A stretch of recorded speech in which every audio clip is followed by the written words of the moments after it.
Assalamu alaikum урматтуу мекендештер. Бул көрүп турган тасма 11 апрелде болуп атат. Биз ушунчалык ошого ниет кылган элек Кыргызстандын жаштары менен, жаш балдары менен чогуу Газага айттык майрам кылып беребиз деп бир оюнчуктарды белек кылабызбы, бир жакшынакай бир шериндиктерди алып беребиз деп. Ошол максатка жеттик. 10 апрель жамгыр жаап тилекке каршы биз жасай албай калганбыз. Бул 11 апрелде жасалган иш-чара Ак ниет садака фонду менен биргеликте, кыргыз эли менен биргеликте. Иншалла сиздер көргөндөй аябай сонун өттү. Аябай ыраазы болушту. Жаш балдар кыргыз элине, Кыргызстанга ушунчалык рахматын айтып, могул жакта сиздерге өзүлөрүнүн видео обращениясын кылып атат деп айтсак болот.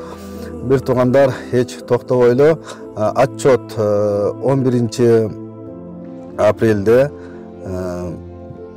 айттык майрамдык 250 балага 2ден оюнчук белек кылганбыз.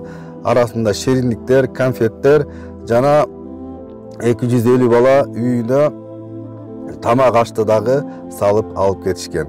Чоңдор дагы ошону салып алып кетишкен.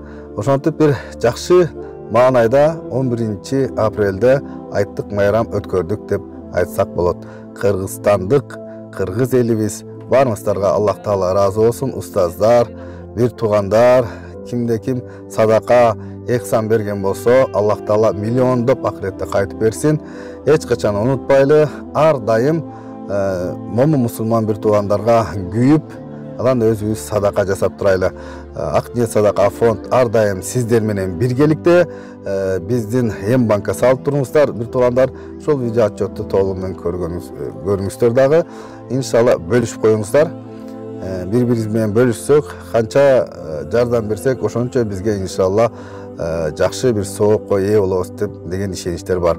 Аллах Таала баарыңыздардан ыраазы болсун. Ассаламу алейкум рахматуллахи ва баракатуху.